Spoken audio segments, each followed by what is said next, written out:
புது வீடு கட்டுறேன். என்ன டைல்ஸ் போடலாம்? ஹர்ஷா டைல்ஸ் வாங்க. இது ஆர்டினரி இல்ல, எக்ஸ்ட்ராஆர்டினரி. ஹர்ஷா டைல்ஸ்.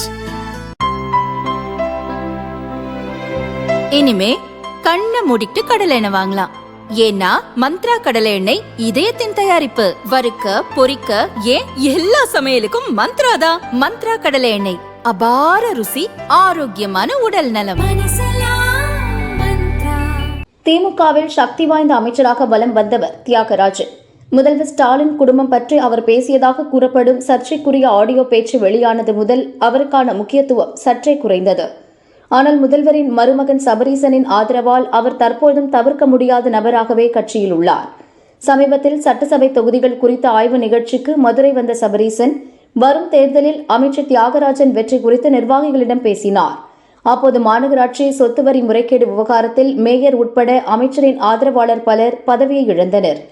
முன்னாள் உதவியாளர்கள் மோசடி செய்த விவகாரம் பூதாகரமாகியது. அமைச்சர் மூர்த்தி, மாவட்ட செயலாளர் தளபதி ஆகியோரிடையே அவருக்கு உள்ள முரண்பாடு, அழகிரி ஆதரவாளர்களின் எதிர்ப்பு போன்ற பிரச்சினைகள் தேர்தலில் தியாகராஜனுக்கு எதிராக திரும்பும். கட்சி நிர்வாகிகளையும் அவர் உரிய முறையில் அரவணைக்கவில்லை என்ற குற்றச்சாட்டும் உள்ளது.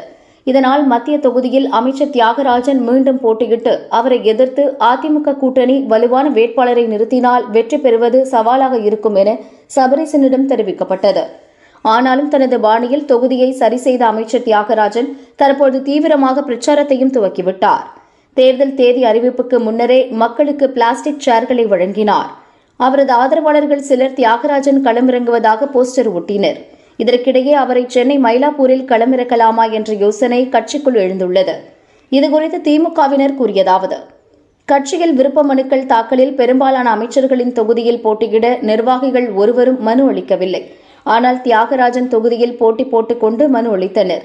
அவரது தொகுதியில் எதிர்க்கட்சியில் வலுவான வேட்பாளரை நிறுத்தினால் வெற்றி பெறுவது சவாலாகும். அமைச்சர் பெரும்பாலும் சென்னையில் உள்ளார். அவர் குடும்ப பின்னணி மாநிலம் முழுவதும் தெரிந்ததே.